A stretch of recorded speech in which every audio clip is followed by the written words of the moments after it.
verdade na qual você acredita. Então, sejamos todos bem-vindos. Também queremos dar boas-vindas a Alan, que é colaborador deste programa, que nos ajuda e que também, muitas vezes, o realiza. Então, Alan, bem chegado, a graça e a paz. Bom dia, Frei, bom dia a todos também que nos acompanham. É uma honra estar aqui também para a gente aprender, né, com o que nos ensina a Santa Igreja de Nosso Senhor Jesus. Como o Senhor bem disse, estamos aqui para colaborar e também sermos ajudados, né, com a meditação do Senhor, com a graça do Seu Espírito. Então nós iremos começar, Alan, com uma reflexão, né, nosso programa que hoje vai ser dedicado, vai ser uma reflexão, uma meditação, uma catequese sobre a espiritualidade quaresmal. Nós estamos vivenciando o tempo da quaresma e pretendemos, neste momento, fazer uma meditação que nos ajude a vivenciar melhor a quaresma. Então, nós começamos até pelo próprio número, o número 40. O número 40 é um número simbólico, é um número bíblico, um número que já nos diz uma verdade.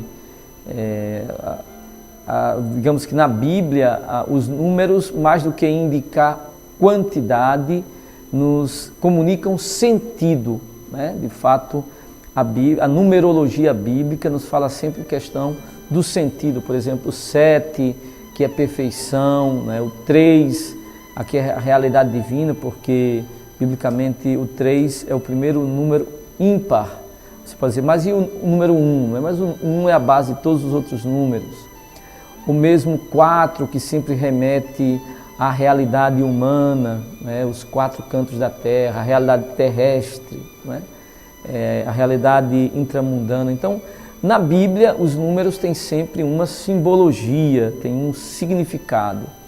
E, de fato, nós podemos perceber isso nas Escrituras. Quando, por exemplo, a Bíblia fala, por exemplo, do nome 666, não é? É interessante, porque o número da besta é 666? Porque nunca vai chegar a ser 7, não é? A perfeição é de Deus, né? Pode ser 6, 6, 6, 6, indefinidamente 6, mas nunca será 7, não é? Nunca será 7, porque só Deus é Deus. Pois bem, do mesmo jeito que a gente pode perceber sentido nos números, como por exemplo 12, que lembra a totalidade do povo de Deus, 40 na Bíblia também tem um significado. De fato, esse número aparece no relato do dilúvio. Choveu durante 40 dias sobre a terra, ou mesmo nos 40 anos que Israel passou no deserto, né? 40 anos. A gente vê também o número 40, por exemplo, na história de Elias, que caminhou durante 40 dias pelo deserto até chegar ao monte de Deus, o Monte Horebe. Ou mesmo Nosso Senhor, e aí é onde é que a gente entra, se você puder nos ajudar com a leitura, nós podemos pegar os 4 sinóticos, aliás, os 3 sinóticos, desculpem. Mateus, comecemos por Mateus 4:1. Mateus 4:1, o Evangelho de São Mateus, se puder aí acompanhar, Mateus 4:1, que vai exatamente aparecer esse número bíblico. Então, se puder ler para a gente. Então Jesus, movido pelo Espírito, retirou-se ao deserto para ser posto à prova pelo diabo.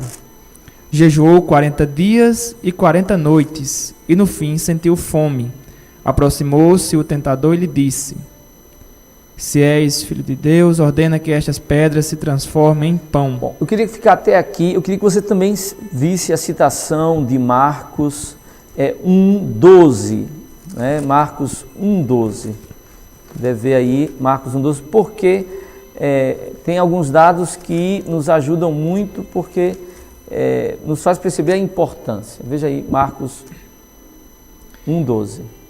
Imediatamente o Espírito o levou ao deserto, onde passou 40 dias, posto à prova por Satanás.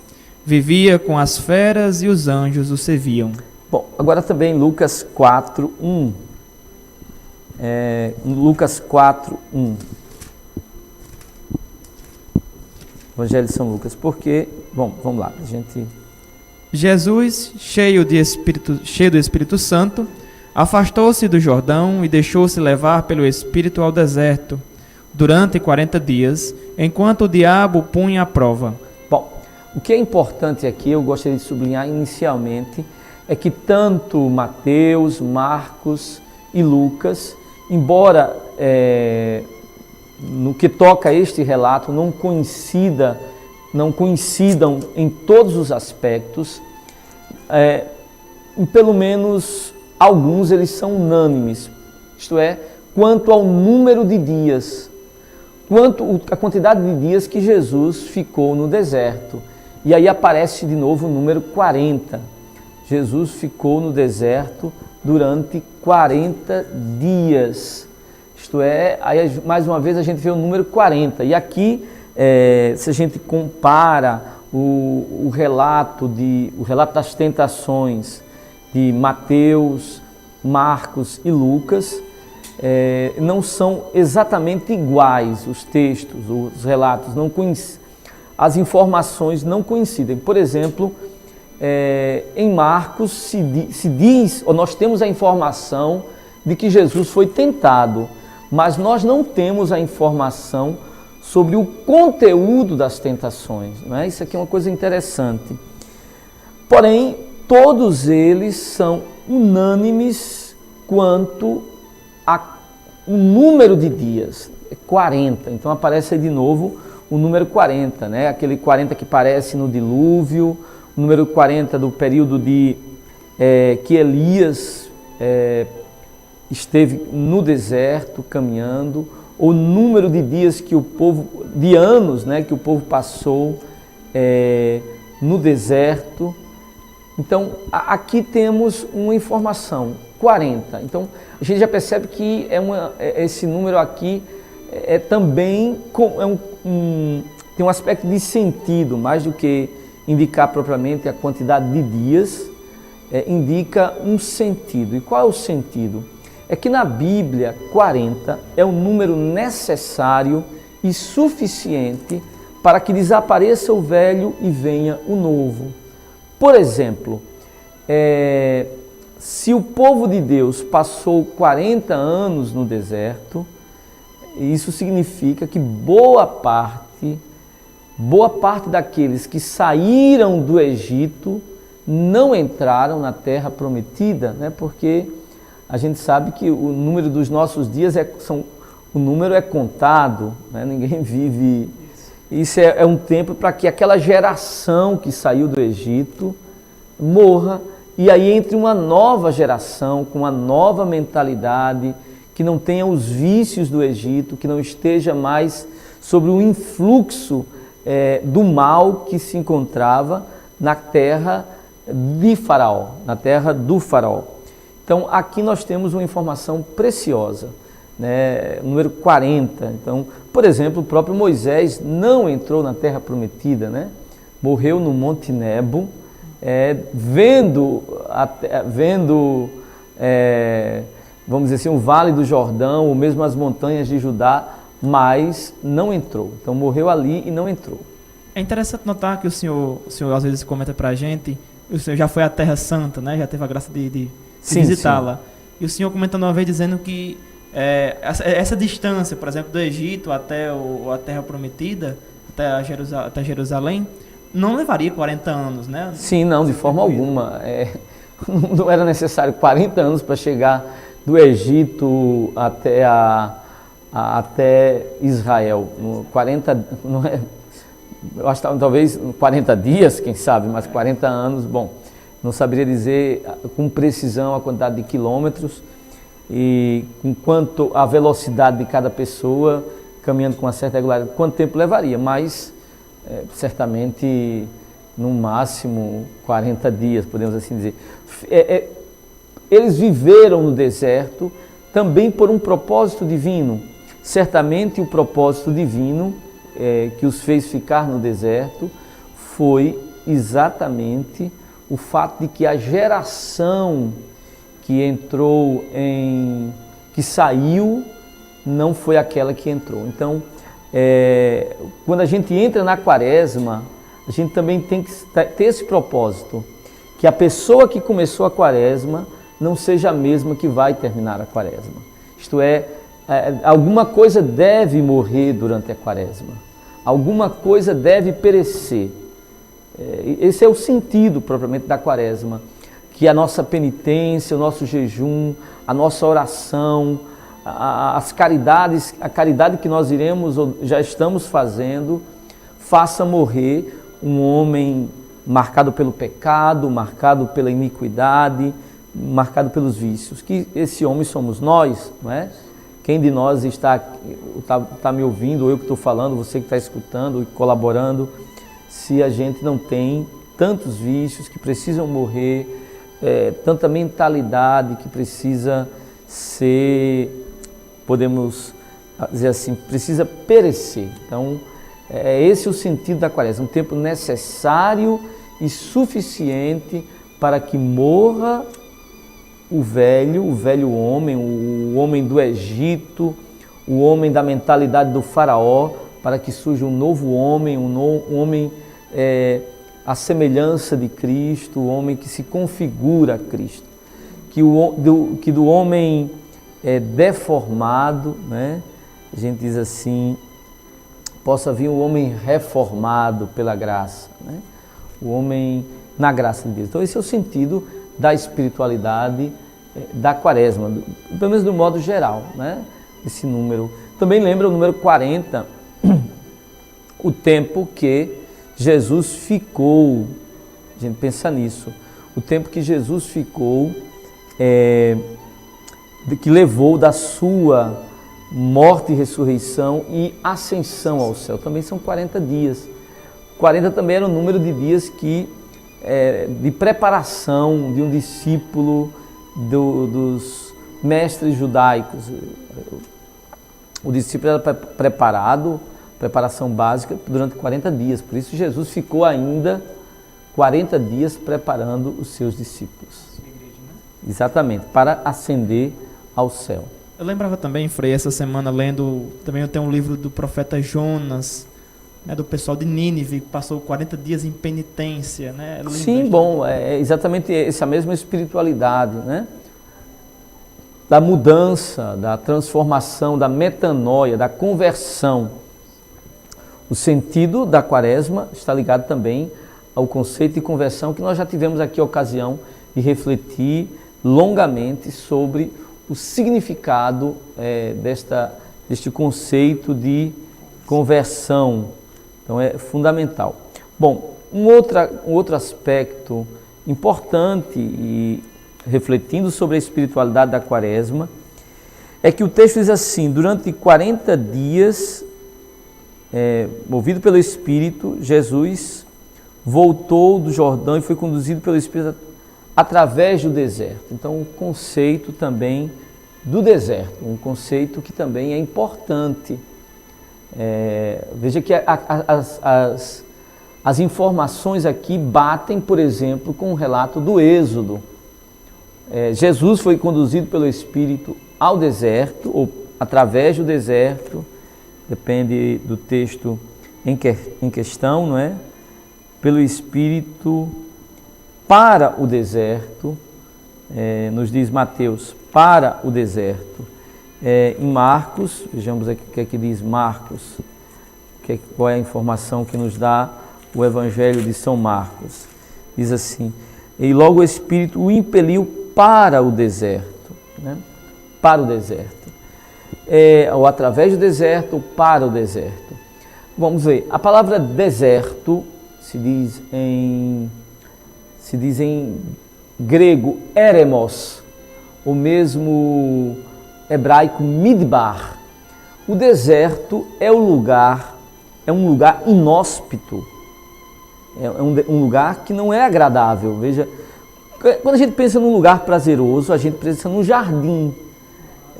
um oásis, né? O jardim do Éden, sombra, água, frutos, né? Um clima agradável. Bom, é tudo isso que o deserto não tem. O deserto não tem árvores, especialmente aquele deserto de Israel é um deserto de muita pedra, viu? Nós temos muita pedra, mas não temos exatamente nem água, via de regra, sem árvores, sem água, sem um clima inóspito, normalmente muito quente durante o dia, extremamente quente durante o dia e às vezes muito frio durante a noite. É um lugar inóspito, um lugar inadequado para se viver. E o Espírito nos coloca lá, mas por quê? Aí entra a espiritualidade do deserto, né? Mas ao mesmo tempo que é um lugar inóspito, é também um lugar do encontro com Deus, não é? O lugar da dificuldade, da provação. Então a gente diria que o conceito de deserto está ligado ao conceito teológico de deserto, está ligado à noção de provação e tentação. Provação e tentação. Isso aqui é importante. E também um lugar de proximidade com Deus. Deus nunca foi tão próximo de Israel quando Israel estava no deserto, não é? Porque a gente pensa que quando Israel estava no deserto, existia uma coluna de fogo durante a noite e uma nuvem durante o dia, isto é, a presença de Deus, a Shekinah de Deus, a glória de Deus que se fazia visível, tangível. E aí cada um de nós pode pensar, quando você está num momento de provação, num momento de dificuldade, quão próximo nós sentimos Deus. Isso aí a gente percebe exatamente, isso aqui é evidente para nós, quão próximo nós estamos de Deus e quanto Deus está próximo de cada um de nós. Tá? Então a teologia do deserto. Mas uma outra palavra aqui presente é que ele foi levado para ser tentado pelo diabo. Então aqui tem um conceito que eu pessoalmente acho que é importante nós termos presente. O conceito, o verbo peirazô, ou o substantivo peirasmos, é traduzido aqui por tentação. Mas aí é interessante também a gente perceber que a palavra tentação, esse mesmo verbo chamado, que a gente traduz aqui peirazô como tentação, do grego, né, a palavra grega, essa palavra ela é traduzida como tentação, mas também por vezes é traduzida por provação. Tentação ou provação. E aí você pergunta, e quando é que eu traduzo a palavra, já que é o mesmo verbo, ou o mesmo substantivo, quando é que eu traduzo por tentar, o verbo perazô, ou quando eu traduzo por provar? Quando é que eu coloco o substantivo tentação ou coloco o substantivo provação? Se é a mesma palavra, bom, aí a diferença está. E quem é o sujeito da ação? Quem é que prova?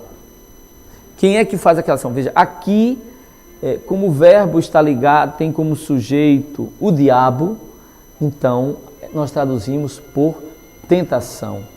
Mas imaginemos que o sujeito desta ação fosse Deus. Então aí, quando é Deus, é provação. Então são duas coisas distintas, porque a tentação é para induzir ao pecado, né? São Tiago, se não me engano, São Tiago, no capítulo 1, acho que você poderia ver aí, Tiago, capítulo 1.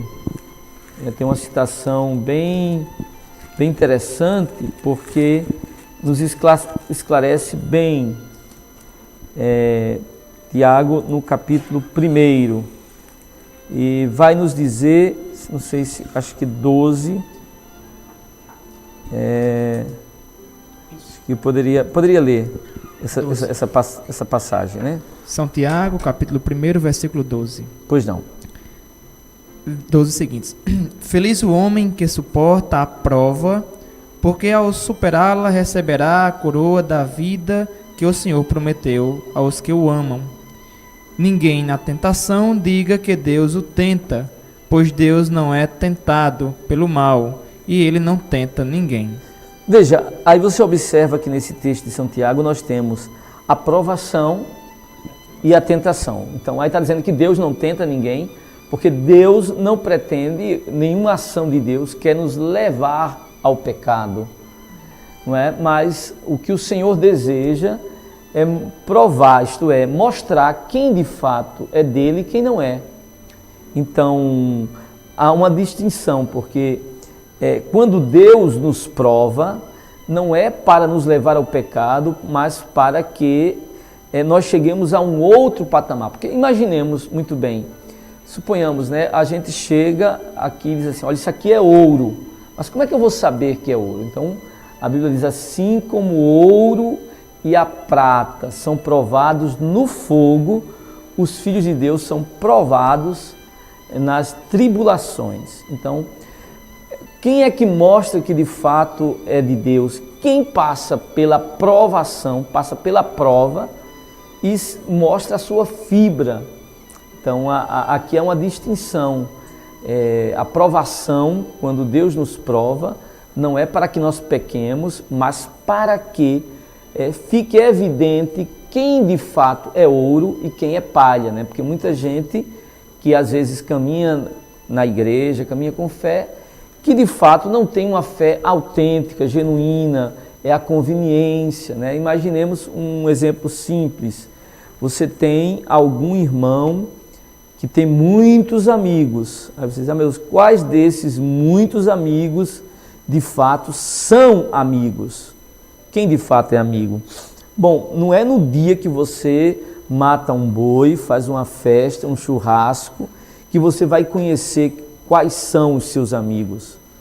Naquele dia, você tem a ilusão de ter muitos amigos. Então, os amigos você vai descobrir na provação, quando na vida vier uma dificuldade, vier um momento difícil, aí você saberá quem de fato é amigo e quem não é. Assim também na fé, exatamente na provação, quando vem as dificuldades que são naturais, né? A Bíblia nos diz em João que no mundo tereis aflições. Aí nessas aflições, nessas dificuldades, nós sabemos quem é de Deus, quem de fato crê e quem de fato não crê. Também aquilo que São Paulo vem dizer também, né? Sobre a coroa da glória, né? Os soldados, os atletas, né? Quem batalhar até o final. Superar as mudanças, quem passar pela prova, esse de fato vai receber a coroa, vai receber a glória, né? Então aqui está um conceito fundamental. A tentação já é o diabo. O diabo não nos quer provar, não quer que nós nos superemos, né? Pelo contrário, ele deseja que nós caiamos, que nós fraquejemos. O fracasso é aqui o seu objetivo, a sua meta, né? Então o diabo é que tenta o homem. Então aqui está a distinção, embora seja o mesmo verbo, embora no grego seja a mesma palavra, ou tanto o mesmo verbo como o mesmo substantivo, mas a distinção em quem é o sujeito dessa frase. Quando é Deus, se trata de uma prova. Quando é o diabo, se trata de uma tentação, né? Como diz São Tiago, Deus não tenta a ninguém, né? Deus nos prova, certamente, para fazer-nos ver que às vezes nós precisamos crescer também, às vezes. A provação é para vermos até o nosso próprio limite e para também lutarmos para termos um crescimento, para que a nossa fé não seja uma fé, vamos dizer assim, uma fé de principiantes, né? A gente chega a um outro patamar, né?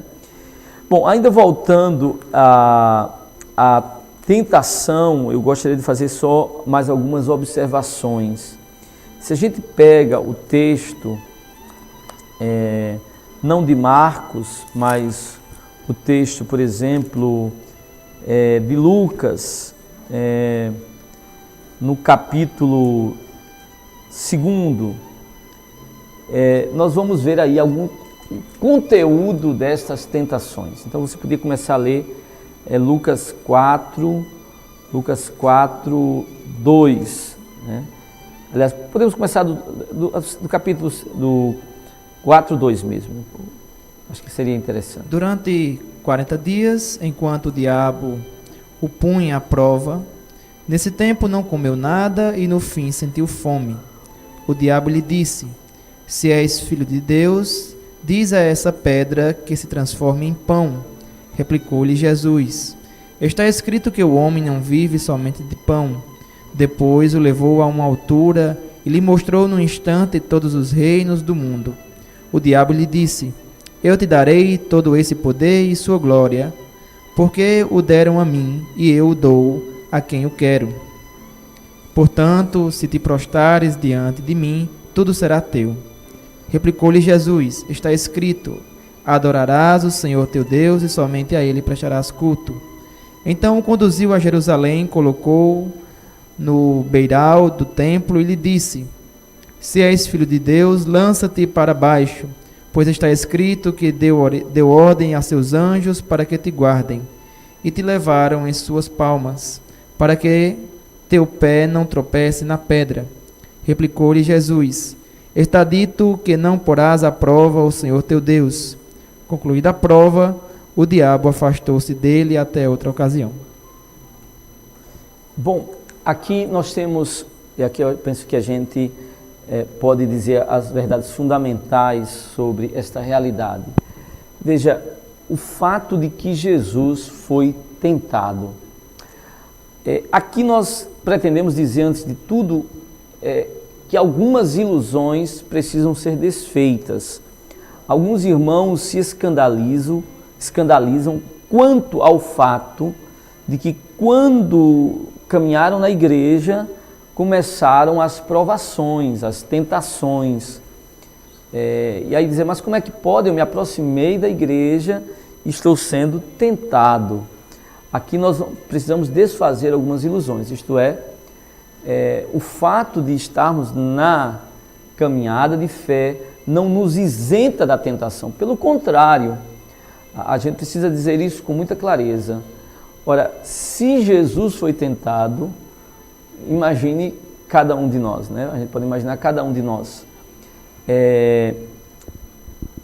Há um princípio bíblico: o discípulo não é maior do que o mestre. Então, se nosso mestre foi tentado, é óbvio que conosco não poderia ser diferente. Todos somos tentados, não existe esse cristão, essa pessoa que está isento da tentação.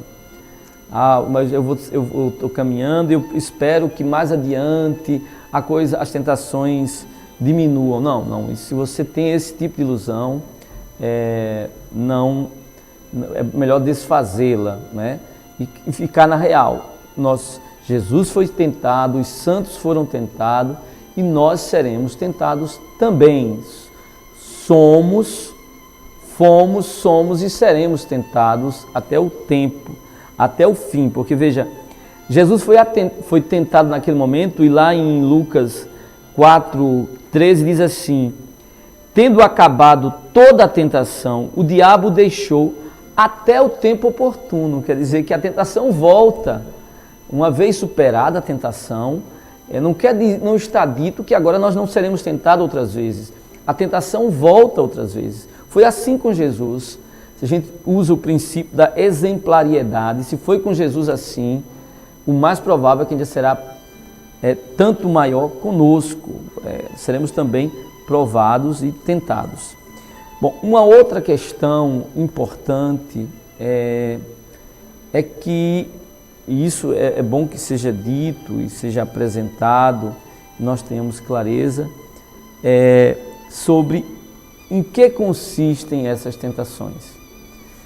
Se nós pegamos aqui o texto, porque Marcos não nos diz qual foi o conteúdo da tentação, mas se a gente observa, os textos diz assim: então o diabo disse: se és filho de Deus, manda que esta pedra se transforme em pão. Veja, a tentação consiste também em colocar em dúvida,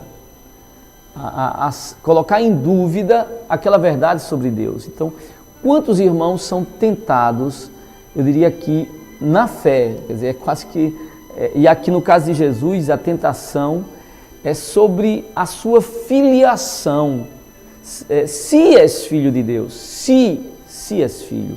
O diabo coloca em xeque a filiação e pede uma prova, não é? Entra na lógica da prova, da fé espetaculosa. E muitos irmãos caem também nessa, vamos dizer assim, nessa tentação, nesse colocar em xeque a própria fé. O diabo coloca em xeque a nossa fé, nos coloca a prova, se és filho de Deus. Será que, quantos irmãos pensam, será que isso é verdade? E se tudo isso não for verdade? Né? E se a religião, se essa fé não for verdadeira, e se Deus não existe, e se Jesus não for Deus, e se a igreja... Bom, se. Coloca, uma dúvida. Né? Eu creio que, no meu caso, por exemplo, seria até um testemunho a respeito disso, porque, por exemplo, eu sou físico, né? E sou dessa área da ciência, né? E a gente vê muito como a ciência hoje em dia evolui e coloca também em xeque essa questão de a religião é uma coisa ultrapassada, né? Isso não existe, né? Porque a ciência hoje em dia está se avançando e está dando respostas. Mas na verdade, a gente vê que não é algo sempre novo, né? É algo, como diz o Jesus, algo novo ali do baú. Essa questão do evangelho, dizer, né? Não é verdadeiramente, ali poderíamos dizer que até uma tentação, né? Dizer, não vou mais acreditar nisso, a religião não tem mais por que acreditar. Na verdade, a tentação de colocar em xeque a fé, e sobretudo quando se trata da ciência, eu costumo dizer, e eu penso que com o que eu digo é razoável. Na verdade, não é a ciência que coloca em xeque a fé. Na verdade, ninguém perde a fé porque estuda. Nós não somos da opinião, a Igreja Católica não é da opinião, não digo nós, e esse nós aqui é a Igreja, temos aquele preconceito, né, de que estudar faz alguém perder a fé. O que eu acho que o que faz uma pessoa perder a fé é, antes de tudo, estudar pouco, né? E segundo, os preconceitos, que não tem nada, o preconceito não tem nada a ver com a ciência. Quer dizer, não tem nada de científico, é um preconceito, né? O preconceito em relação à religião não diz respeito à ciência, porque eu penso que, na verdade, a ciência, o conhecimento, só é possível se eu suponho que existe uma ordem nas coisas. Porque se não existisse uma ordem no universo, se o que existisse fosse o caos, o conhecimento não seria possível. Você ia conhecer o quê? Se não existe ordem, não é? Agora, toda vez que você supõe um conhecimento, você supõe que existe uma ordem. Ora, se existe uma ordem, existe um ordenador. Se existe um cosmos, um universo ordenado, alguém colocou ordem nisso. Então, mesmo que você, como cientista, não trabalhe com a ideia ou a verdade do Deus cristão, mas se você estuda, você vai pelo menos supor uma inteligência. Pode ser que não seja o Deus cristão. É verdade que pela ciência você não chega a Jesus, ao Pai, ao Filho e ao Espírito Santo, mas pelo menos um princípio de inteligência você vai ter que, pelo menos, supor. E de fato assim eram com os filósofos no passado, né? Se hoje homens de ciência colocam em xeque a existência de Deus, não é pela ciência, mas pelo preconceito, com ideias que nada tem a ver com a própria ciência, mas tem a ver com pressupostos, coisas não provadas, não são coisas de laboratório, mas realmente filosofias que se instalam na mente das pessoas e elas passam a raciocinar, eu diria, de modo preconceituoso, né? Não está dito que toda pessoa que estuda vai perder a fé e nem que toda pessoa que tem fé não deva estudar. Eu acho que é exatamente o contrário. Quanto mais eu me aprofundo na fé, mais eu me fundamenta, não é, aquilo no qual acreditamos. Não é? Não existe oposição entre fé e ciência. Existe oposição entre fé e preconceitos pseudocientíficos. Bom, mas aqui o que está colocando em dúvida, sobretudo, é sobre a filiação de Jesus. Se és filho de Deus. E aqui entra o alimentar-se, transforma essa pedras em pão. Não é? Depois nós temos o diabo que diz, eu te darei tudo isso, todo o poder, não é? Toda a glória. E aí o que acontece é que o caminho de Jesus não passa pela glória. É um caminho, Jesus aqui é tentado vamos dizer assim, a empreender um caminho que não foi aquele que o desígnio de Deus estabeleceu, que é o caminho da cruz. Nós somos salvos, e aqui a gente tem que entender isso. Nós não somos salvos pelo poder, né? Nós somos salvos pela fraqueza de Deus. E São Paulo aqui nos diz lá em 1 Coríntios, no capítulo 1, 23, né? Nós somos salvos pelo poder da cruz, porque a fraqueza de Deus é mais forte do que a força dos homens, e a loucura de Deus é mais sábia que a sabedoria dos homens, né? Nós somos salvos pela fraqueza de Deus, o Deus da cruz, o Deus crucificado, está ali a nossa salvação, né? Salvos pela fraqueza de Deus. Aqui nós temos o escândalo da cruz, né? E aqui Jesus é tentado a ir por outro caminho, né? O diabo nos tenta no que diz respeito ao poder, na tentação dos pães, né? Ou do prazer, ou do espetáculo, né? Transformar pedras em pães. E, no entanto, Deus não nos salva pelo espetáculo, mas Deus nos salva pelo abandono da cruz, né? Depois, assim,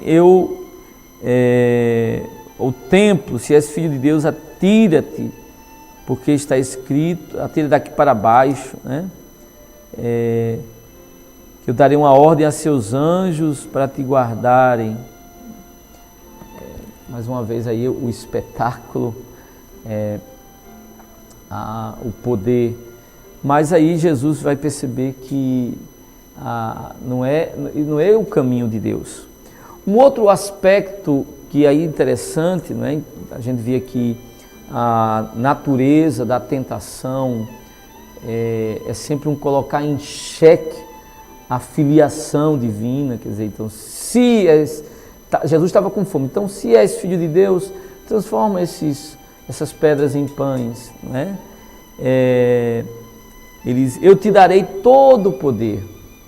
O diabo vai de uma mentira, eu darei todo o poder. O diabo não tem poder, né? O poder é de Deus.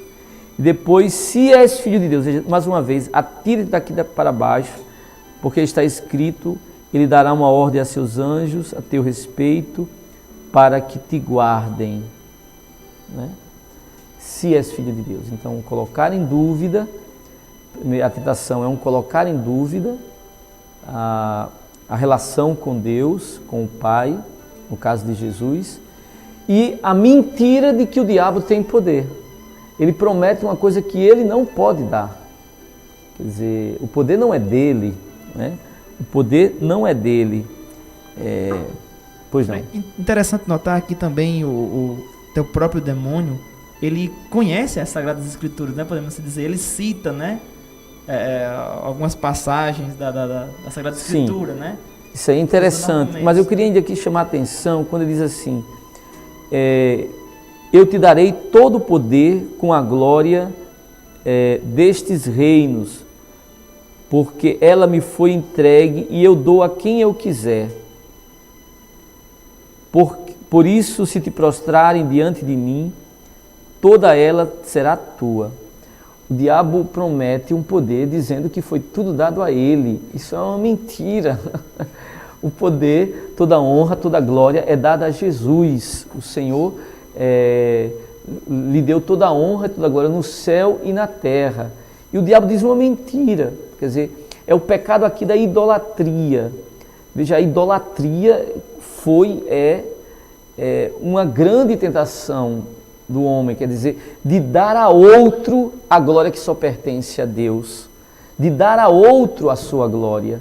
Então o diabo quer para si as honras divinas que ele não tem. E assim o mundo também, não é? Veja, o mundo pretende que nós tenhamos por ele uma fidelidade e que nós possamos dar a este mundo uma glória que eu só posso dar a Deus. Se a gente imaginar, por exemplo, as ideologias desse mundo, o que é que nós nos rendamos às suas ideologias e possamos dar a essas ideologias uma fidelidade, um assentimento que só pode ser dado a Deus. Né? Imagine todas as ideologias do século XX, sobretudo, querem se colocar no lugar de Deus. Veja por que o ateísmo cresce, e o ateísmo é diabólico neste sentido. Por que o homem quer derrubar Deus? Porque o homem quer se colocar no lugar de Deus. Né? Um escritor russo, Fyodor Dostoiévski, escreveu, se não me falha a memória, nos Irmãos Karamazovski, que se Deus não existe, o homem pode todas as coisas. Em outras palavras, se Deus não existe, o homem é o seu próprio Deus. Então, por que tanta questão, essa luta contra a religião? Por que esse demonizar a religião? Porque essas ideologias diabólicas, elas pretendem se colocar no lugar de Deus. Quer dizer, acusam a religião de totalitarismo, mas o que pretendem é, na verdade, se colocar no lugar de Deus. Né? Eu estava lendo também essa semana um artigo onde, principalmente o filósofo Friedrich Nietzsche, né? Nietzsche, e ele dizia que a religião tira a glória do homem, mas a glória não é do homem, a glória é de Deus, né? E depois a questão, há sempre uma acusação que quanto mais Deus, menos homem. Não é verdade. Isso também não é verdade. Pelo contrário, a gente percebe que as maiores crueldades da história da humanidade foram realizadas no último século, a partir do século XX. Coisas tremendas, porque normalmente associadas a doutrinas e a ideologias ateias, pagãs. Porque, na verdade, quando você tira do horizonte do homem Deus, você destrói o próprio homem. Quer dizer, mais homem não é mais homem, é menos homem. Porque só existirá mais homem quando Deus for Deus dos homens. Não é negócio para o homem destronar Deus, porque quando você destrona Deus, você destrona o próprio homem. Porque, vamos dar uma coisa simples, veja, as filosofias ateias, vamos dizer assim, do modo caricato, vou fazer aqui uma caricatura, é claro, né? Um modo simplista de falar, e você vai entender, e quem está me ouvindo também, veja, as pessoas que negam a existência de Deus. Então, vamos dizer assim, o homem, quem é o homem? O homem surgiu do quê? Do macaco, né? A origem gloriosa do homem é o macaco. Bom, veja, você negar Deus não engrandece o homem, porque de onde veio o homem? Do macaco. Quer dizer, claro que eu estou aqui colocando a coisa de um modo extremamente simplista, né? Eu sei que quem fala tem alguma coisa a mais, mas assim, o homem diz, o homem é imagem e semelhança de Deus. Então, nós temos uma origem gloriosa, um início glorioso. Aí quando você fala dessas pessoas que não creem em nada, e para onde é que vai o homem? Qual é o destino do homem? Aí você vai dizer, o homem vai acabar em nada, vai virar pó, não sei o quê. A religião diz o quê? Não, nós vamos para o céu. Veja, quando você tira a fé e tira a religião, você não... Quando a gente fala da origem do destino do homem, essa origem, esse destino, não é glorioso, mas perde o sentido da própria vida. E aí o que acontece? Você diminui o homem, aí o homem já não é alguma coisa sagrada, o homem perde a sacralidade. Aí você pode matar o homem, porque, veja aí, uma vida humana, a vida humana perde a sacralidade.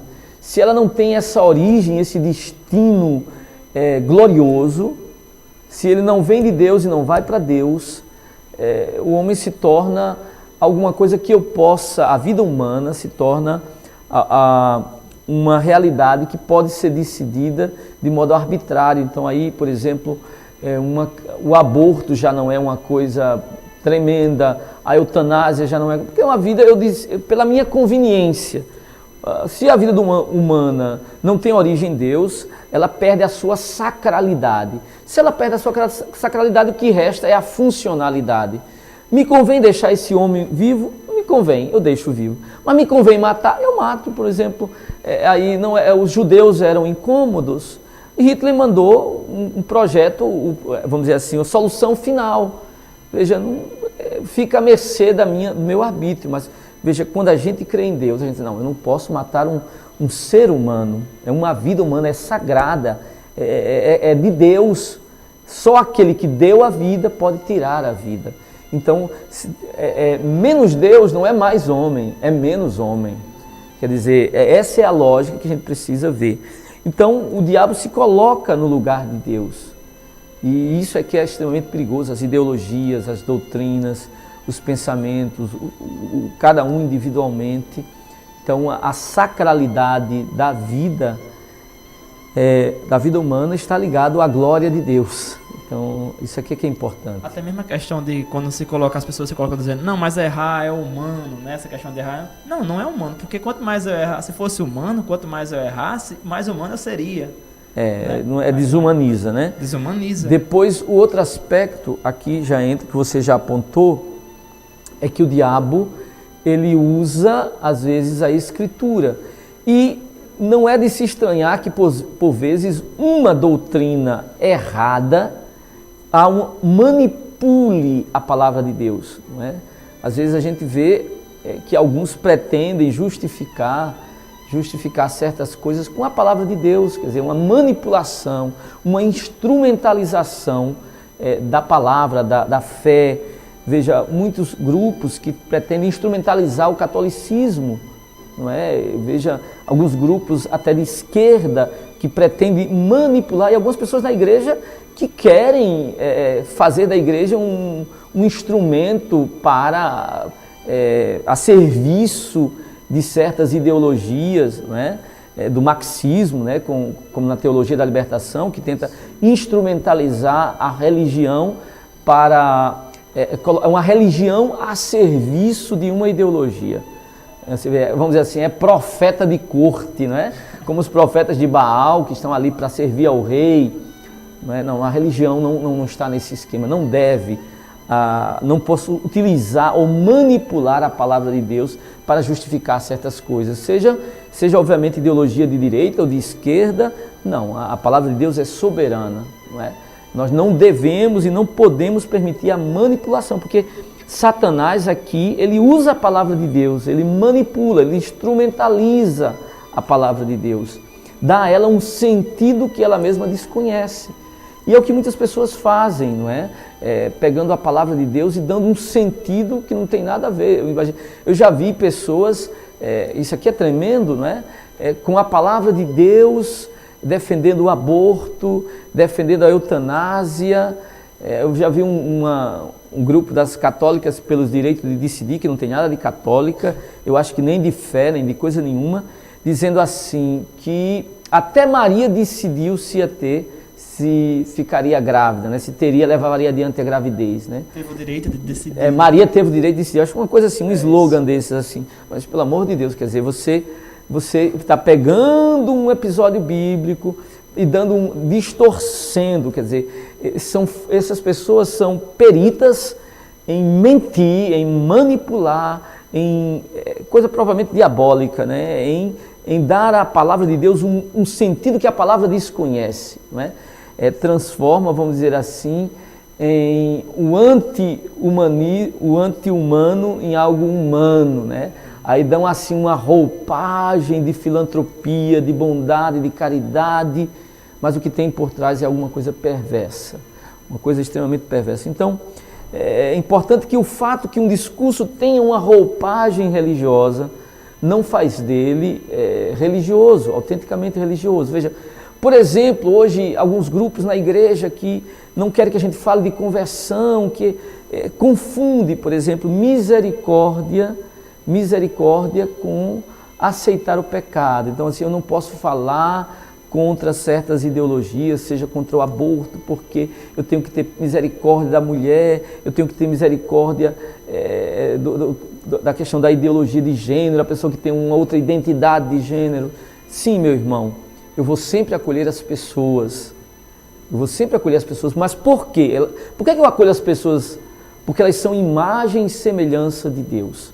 Então, que é sagrada, não por causa de alguma ideologia. Então, só para a gente encerrar o nosso discurso, nossa reflexão, precisa dizer, essas pessoas se esquecem que não é bíblico, é amar o pecado. Amar o pecado não é bíblico. Eu posso amar e devo amar o pecador, nunca o pecado. Então eu posso até acolher uma pessoa que está em um pecado do divórcio, o pecado do homossexualismo, o pecado de querer mudar a própria condição natural, mas eu vou amar aquela pessoa, mas não o pecado dela. Então o que as pessoas querem fazer aqui é uma conversão ao contrário, quer dizer, em vez da igreja chamar as pessoas a se converterem ao evangelho, eu tenho que converter o evangelho ao mundo, né? É a conversão de trás para frente, né? Ao contrário. Então, isso aqui é uma perversão, essa coisa provavelmente diabólica, é uma manipulação das escrituras, como o diabo fez. Mas não nos esqueçamos como Jesus venceu a tentação. O próprio Jesus usou a palavra. Então, se estivermos enraizados na palavra de Deus, se não nos esquecermos do que a palavra de Deus nos diz, daquilo que a tradição nos ensina, nós iremos vencer as tentações e a igreja irá passar pela provação que está passando nos dias atuais e há de vencer o politicamente correto e a reafirmar o teologicamente correto. Quer dizer, não vamos deixar essa história de politicamente correto e vamos reafirmar o teologicamente correto, aquilo que a igreja sempre disse, aquilo que a palavra de Deus nos sempre disse. E é claro que a palavra de Deus sempre diz para a gente ser caridoso com todo mundo, porque quem de nós, quem sou eu, quem é você, todos nós temos pecados e nós não somos melhores do que ninguém. Agora eu não vou, porque sou pecador, eu não vou dizer que meu pecado não é pecado. Meu pecado é pecado e se alguém me disser que meu pecado não é pecado, não está sendo caridoso comigo, mas está faltando com a misericórdia, porque uma das maiores misericórdias é a verdade. Jesus venceu a tentação e pela graça de Jesus, unidos ao Senhor, poderemos também nós superar as provas que a vida e a existência nos apresentarem. E se cairmos, a palavra de Deus nos diz, filhinhos, não pequeis, mas se pecardes, tendes um advogado no céu, Cristo Jesus, né? Então, pela graça de Jesus, haveremos de vencer a tentação. E se não conseguirmos, pelos nossos limites, nós nos confiamos à graça dele e não iremos cair na tentação de duvidar da graça dele, porque a graça dele nos basta, a graça dele nos é suficiente. Que o Senhor nos ajude e que nós possamos viver uma santa quaresma. É como dizia também nosso Senhor Jesus Cristo, né? As portas do inferno não prevalecerão, né? De forma alguma, né? Então que Deus abençoe a todos, em nome do Pai, do Filho e do Espírito Santo. Amém.